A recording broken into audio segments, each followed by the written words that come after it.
Students, अगर आप class 10th के छात्र हैं तो यह वीडियो आपके लिए बहुत ही खास है, क्योंकि इस वीडियो में हम पढ़ेंगे जो फर्स्ट प्राइड का इंग्लिश का चैप्टर पहला है, जिसका नाम है ए लेटर टू गॉड। और इसके जो राइटर हैं वो है जी.एल. फ्यूंटेस। तो इसके बारे में हम पढ़ेंगे ए लेटर गॉड क्यों रखा गया इस चैप्टर का नाम, और बारीकी से एक एक वर्ड मीनिंग के बारे में हम पढ़ेंगे, जिससे हमें इस चैप्टर को समझने में और आसानी रहेगी, और फ्रेज बाय फ्रेज समझेंगे जिससे और भी अच्छे से समझ में आएगा। आपको कहीं पे भी कोई भी डाउट नहीं रहेगा, तो वीडियो को बिना स्किप किए इस वीडियो को पूरा देखना है, जिससे आपको कोई भी डाउट ना रहे। चलिए वीडियो को स्टार्ट करते हैं और चैप्टर को पढ़ते हैं। The house, the only one in the entire valley, sat on the crest of a low hill. सबसे पहले हम देखेंगे कि इसमें कुछ कठिन सी मीनिंग आ रही है, तो उनको हम पढ़ लेते हैं। द ओनली वन मीन से एकमात्र, इंटायर वैली, इंटायर में से पूरी, वैली में से घाटी, सेट में से था स्थित या फिर बना था, द क्रेस्ट में से चोटी या शिखर, और लो में से नीची, और हिल में से होती है पहाड़ी। द हाउस वो है घर, the only one in the entire valley पूरी घाटी में एकमात्र घर। द ओनली वन का मीन्स क्या था? एकमात्र। एंटायर वैली मीन्स पूरी घाटी में, पूरी घाटी में एकमात्र घर।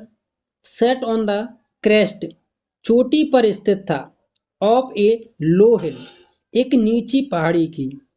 वह घर पूरी घाटी में एकमात्र एक नीची चोटी की एक नीची पहाड़ी की चोटी पर स्थित था। वह घर था ना, लेखक कह रही हैं पूरी घाटी में एकमात्र घर, पूरी घाटी में केवल एक ही घर था, और वो कहाँ पर स्थित था? एक नीची पहाड़ी की चोटी पर स्थित। From this heights one could see the river and the field और ripe corn dotted with the flowers that always promised a good harvest. लेखक क्या कह रहा है, तो इसको एक बार हम इनकी मीनिंगों को भी देख लेते हैं। हाइट मीन्स ऊंचाई, और इसमें कठिन मीनिंग क्या है? डॉटेड विथ बिखरे हुए या सजे हुए, फ्लावर मीन्स फूल होते हैं, ऑलवेज मीन्स हमेशा, प्रोमिस्ड मीन्स संकेत देते थे या वादा करते थे, एक गुड हार्वेस्ट अच्छी फसल। फ्रॉम दिस हाइट इस ऊंचाई से, वन कुड सी कोई भी देख सकता था, क्या क्या देख सकता था? River and the field of ripe corn और पकी हुई मकई का खेत, डॉटेड विद द फ्लावर फूलों से सजा हुआ।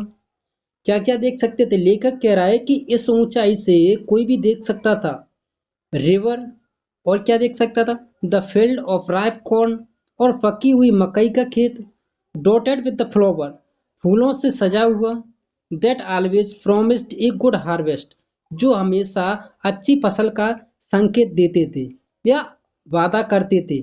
जो हमेशा किसका वादा कर रहे थे? अच्छी फसल होने का वादा कर रहे थे।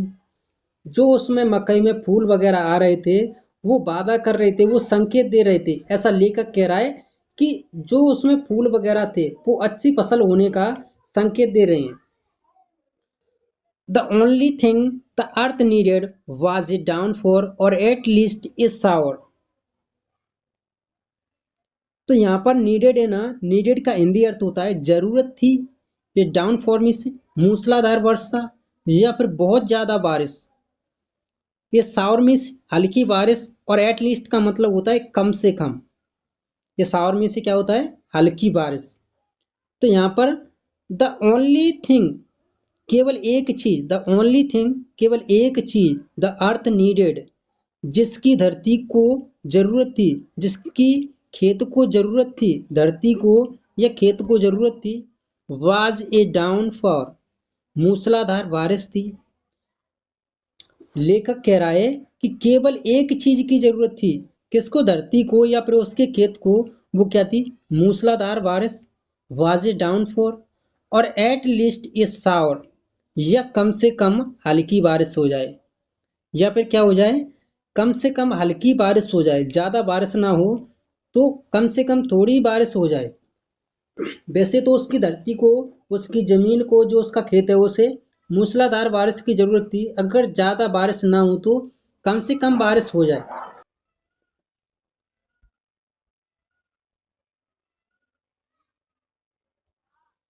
Throughout the morning, Lencho, who knew his field intimately, had done nothing else but see the sky toward the northeast. Throughout का मतलब होता है पूरे। द मॉर्निंग में सुबह पर, न्यू में से जानता था, इस फील्ड अपने खेतों को इंटीमेटली में बहुत अच्छी तरह। इंटीमेटली का मतलब होता है बहुत अच्छी तरह। हैड डन करता रहा, नथिंग एल्स वट और कुछ नहीं केवल, वह करता रहा और कुछ नहीं केवल। नथिंग एल्स वट का हिंदी अर्थ होता है और कुछ नहीं केवल। देखना, सी में से द स्काई में से आकाश, टुवार्ड्स में से की ओर, और नॉर्थ ईस्ट में से होता है उत्तर पूर्व दिशा। थ्रू आउट द मॉर्निंग पूरी सुबह, Lencho who knew it's field intimately जो अपने खेतों को बहुत अच्छी तरह से जानता था। इंटीमेटली में से क्या होता है? बहुत अच्छी तरह। इंटीमेटली में से क्या होता है? बहुत अच्छी तरह। हु में से जो, न्यू में से जानता था अपने खेतों को अच्छी तरह। पूरी सुबह लेंचो जो अपने खेतों को बहुत अच्छी तरह जानता था, had done nothing else what had done nothing what had done nothing else what और कुछ नहीं करता रहा केवल सी द स्काई आकाश को देखता रहा। जो लेंचो था ना, वो पूरी सुबह अपने खेतों को बहुत अच्छी तरह जानता था और कुछ नहीं करता, केवल वो क्या करता है? आकाश को देखता रहा। और वो कौन सी साइड देख रहा है? टुवार्ड द नॉर्थ ईस्ट उत्तर पूर्व की दिशा की ओर देखता था। Now we are really going get some water woman. Now we are really going to get some water woman. तो यहाँ रियली में से होता है सचमुच या वास्तव में, गेट में से प्राप्त करना या मिलना, सब में से कुछ, वाटर में से पानी, और वुमेन जो यहाँ पर जो उसकी पत्नी है उसे संबोधित करते हुए कहता है वो। नाउ वी आर में से अब हम, रियली गोइंग टू गेट सचमुच पाने वाले हैं। लेंचो कह रहा है, लेखक कह रहा है इसमें कि लेंचो अपनी पत्नी से कहता है नाउ वी आर अब हम, रियली गोइंग टू गेट सचमुच पाने वाले हैं कुछ water, some water women.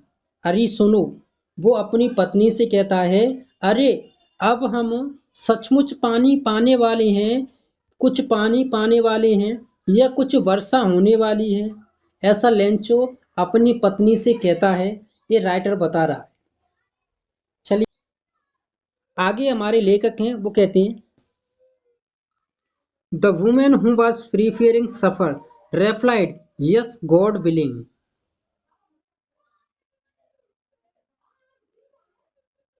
The woman who was preparing supper replied yes God willing। was preparing का हिंदी अर्थ होता तैयार कर रही थी, सफर में से रात का भोजन, replied में से उत्तर दिया, God willing इसका हिंदी अर्थ होता है यदि भगवान चाहेंगे या फिर भगवान की इच्छा हुई तो। वह स्त्री जो रात का भोजन तैयार कर रही थी, who was preparing supper replied उत्तर दिया, हाँ यदि भगवान चाहेंगे या भगवान की इच्छा हुई तो उन्हें क्या है?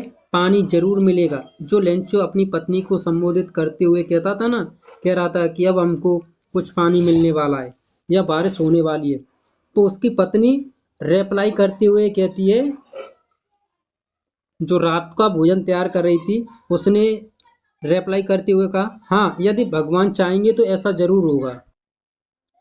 The elder boys were working in the field while the smaller ones were playing near the house until the woman called to them all come to for dinner।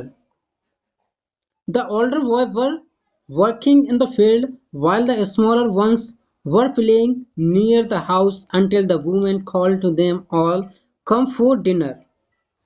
चलिए इसको समझते हैं क्या कहना चाह रहा है इसमें लेखक।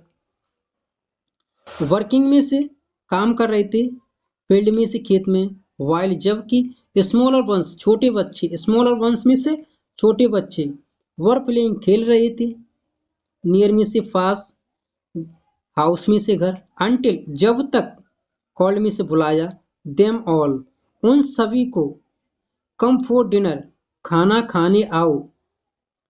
द एल्डर बॉय बड़े लड़के were working in the field खेत में काम कर रहे थे, वाइल जबकि द स्मॉलर वंस छोटे बच्चे, लेखक कह रहा है कि बड़े बच्चे जो बड़े लड़के थे खेत में काम कर रहे थे, जबकि छोटे बच्चे were playing near the house घर के पास खेल रहे थे। Until the woman called to them all तभी स्त्री ने उन सबको बुलाया, कम फॉर डिनर खाना खाने आओ। लेखक कह रहा है कि बड़े बच्चे थे वो खेतों में काम कर रहे थे, जबकि छोटे बच्चे घर के पास खेल रहे थे। तभी स्त्री ने उन सबको बुलाया कि खाना खाओ, कि खाना खाने के लिए आ जाओ, ऐसी आवाज लगाई उस औरत ने जो खाना बना रही थी। आगे हमारे लेखक कहते हैं, it was during the meal that just as Lencho had predicted big drops of rain began to fall. During में से होता है के दौरान, मील में भोजन, जस्ट हैज ठीक वैसे ही जैसे, प्रेडिकेट में से होता है भविष्यवाणी की थी, बिग ड्रॉप्स में से बड़ी बड़ी बूंदें, विगेन में शुरू हो गई, टू फेल गिरना। It was during the meal भोजन के दौरान, जस्ट हैज ठीक वैसे ही जैसे, लेंचो हैड प्रेडिकेट लेंचो ने कहा था, यह लेंचो ने भविष्यवाणी की थी, बिग ड्रॉप्स ऑफ रेन बारिश की बड़ी बूंदें, बिगेन टू फेल गिरने लगी। भोजन के दौरान ठीक वैसे ही जैसे लेंचो ने कहा था, बारिश की बड़ी बूंदें गिरने लगी। इन the north east hug mountains of clouds could be seen approaching. Hug mountains का मतलब होता है हग मीन्स विशाल और माउंटेन मीन्स पहाड़ जैसे ढेर या पहाड़, क्लाउड मीन्स बादल, क्लाउड्स मीन्स बादल, अप्रोचिंग माने पास आते हुए, कोई चीज अपने पास आ रही है तो उसे कहते हैं approaching. In the north east उत्तर पूर्व दिशा में, हग माउंटेन्स ऑफ क्लाउड्स बादलों की विशाल पहाड़, कुड बी सीन अप्रोचिंग पास आते हुए दिखाई दे रहे थे। उत्तर पूर्व दिशा में बादलों के पहाड़ पास आते हुए दिखाई दे रहे थे, जो बादलों के विशाल पहाड़ थे वो पास आते हुए दिखाई दे रहे थे। The air was fresh and sweet, जो हवा थी, air was fresh and sweet, air में से हवा होती है, फ्रेश में से ताजी और स्वीट में सुहानी या मधुर। हवा ताजी और सुहानी थी, क्योंकि जब माउंटेन से आते हुए दिखाई दे रहे थे तो उस टाइम पर हवा वो कैसी होगी, ताजी और सुहानी लगने लगी, मधुर लगने लगी। आगे लिखा है, the man went out for no other reason than to have the pleasure of feeling the rain on his body, and when he return he exclaimed.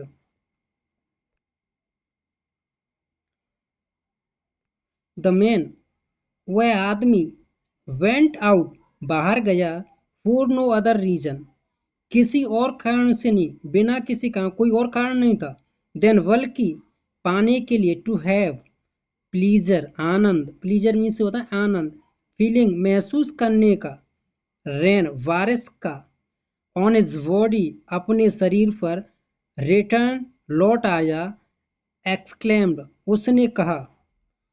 चलिए इसका फ्रेज बाय फ्रेज देख लेते हैं, इससे और अच्छे से क्लियर हो जाएगा।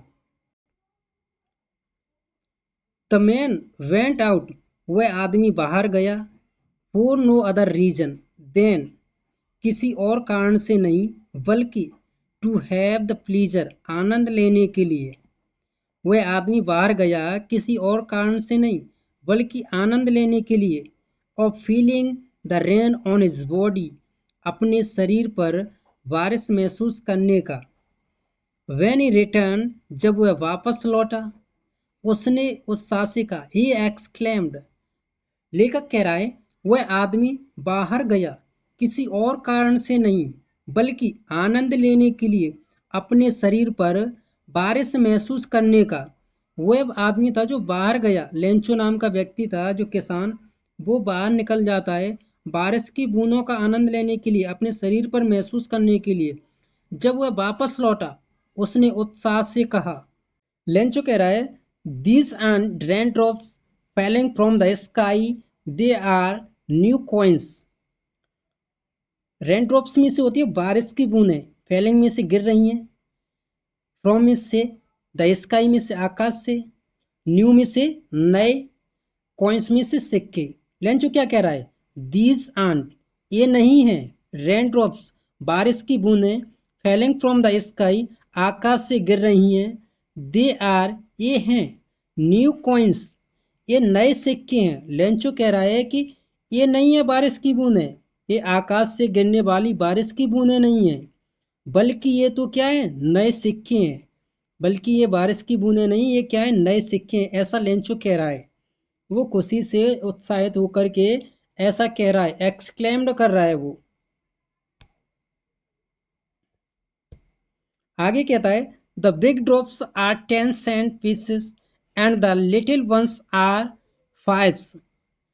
देखो, ड्रॉप्स में से होती है बूंद, और बिग में से बड़ी, और पीसेस में से सिक्के। लिटिल वंस का मतलब होता है छोटी बूंदें। लेंचो कह रहा है कि जो बड़ी बड़ी बूंदें, द बिग ड्रॉप्स बड़ी बड़ी बूंदें, आर 10 सेंट पीसेस 10 सेंट के सिक्के हैं, एंड और द लिटिल वंस छोटी बूंदें आर 5 सेंट के सिक्के हैं। लेंचो कह रहा है कि जो बड़ी बड़ी बूंदें गिर रही हैं वो तो 10 सेंट के सिक्के हैं, और जो छोटी छोटी बूंदें हैं वो 5 सेंट के सिक्के हैं। ऐसा वो उत्साह से कह रहा है, एक्सक्लेम कर रहा है। With a satisfied expression, he regarded the field of ripe corn with its flower draped in a curtain or rain. चलिए इसका मीनिंग भी देख लेते हैं। सेटिस्फाइड में से होता है संतुष्ट, एक्सप्रेशन में से होता है भाव, रिगार्डन में से देखा या फिर निहार रहा था, द फील्ड में से खेत को, ऑफ राइप कॉर्न में से पकी हुई मकई का, फ्लावर में से होता है फूल, और ड्रापेड इन में से ढका हुआ या लिपटा हुआ, एक कर्टन में से पर्दे में, ऑफ रेन रेन में से होता है बारिश का। चलिए इसको फ्रेज बाय फ्रेज से और इसको अच्छे से क्लियर कर लेते हैं हम। विद ए सेटिस्फाइड एक्सप्रेशन, संतुष्टि भाव के साथ, जो संतुष्टि भाव के साथ, ही रिगार्डेड उसने देखा या फिर वह निहार रहा था, the field of ripe corn पकी हुई मकई के खेत को। जो लेंचो था वो संतुष्टि भाव के साथ निहार रहा था पकी हुई मकई के खेत को, विद इट्स फ्लावर उसके फूलों सहित, जो उसमें फूल लगे थे उसको देख देख करके उसको निहार रहा था, drafted in A cotton of rain जो बारिश के पर्दे से ढका हुआ था। संतुष्टि के भाव के साथ निहार रहा था पकी हुई मकई के खेत को उसके फूलों सहित, जो बारिश के पर्दे से ढका हुआ था। लेंचो उन सबको संतुष्टि के भाव से देख रहा है और निहार रहा है अपने खेत को। आगे देखिए, But suddenly a strong wind began to blow, and along with the rain, very large hailstones began to fall. आगे क्या होता है, सडनली अचानक से, स्ट्रॉन्ग में से तेज, वाइंड में से हवा, बिगेन में से शुरू हो जाती है, टू ब्लो ब्लो में से बहना, अलॉन्ग विथ के साथ साथ, द रेन बारिश के साथ, वेरी बहुत, लार्ज में से बड़े, हेलस्टोन में से होता है ओले, वेगन में से शुरू हुए, टू फेल गिरना। लेकिन वट सडनली लेकिन अचानक, a strong wind to began below तेज हवा चलने लगी। लेंचो कह रहा है, a strong wind began to blow तेज हवा चलने लगी, अलॉन्ग विद द रेन बारिश के साथ साथ, very large hail stones very में से बहुत, लार्ज में से बड़े, हेल स्टोन में से ओले, बहुत बड़े बड़े ओले, वेगन टू फेल गिरने लगे। लेंचो कह रहा है अचानक तेज हवा चलने लगी, बारिश के साथ साथ बहुत बड़े बड़े ओले गिरने लगे। लेंचो कहता है पहले तो वो बहुत खुश हो रहा था, वो कह रहा था कि ये छोटी बूंद है वो 5 सेंट के सिक्के हैं और जो बड़ी बूंद है वो 10 सेंट के सिक्के। लेकिन अचानक से क्या होता है, तेज हवा चलने लगती है और बारिश के साथ साथ बड़ी बड़ी ओले गिरने लगती हैं। आगे देखिए क्या होता है। These truly did resemble new silver coin. These means ये, truly मीन्स वास्तव में, यह सचमुच, रिजेंबल मीन्स जैसे लगना या समान लगना, किसी की तरह दिखना। न्यू मीन्स नए, सिल्वर मीन्स चांदी के, कॉइन्स मीन्स सिक्के। These truly did resemble, ये सचमुच लग रहे थे, जैसे लग रहे थे, कैसे लग रहे थे, न्यू सिल्वर कॉइन, नए चांदी के सिक्के। These truly did resemble, ये सचमुच जैसे लग रहे थे, न्यू सिल्वर कॉइन्स, जो नए चांदी के सिक्के होते हैं उसकी तरह लग रहे थे। ये सचमुच में कैसे लग रहे थे, नए चांदी के सिक्के जैसे लग रहे थे, न्यू सिल्वर कॉइन की तरह लग रहे थे। लेंचो कहता है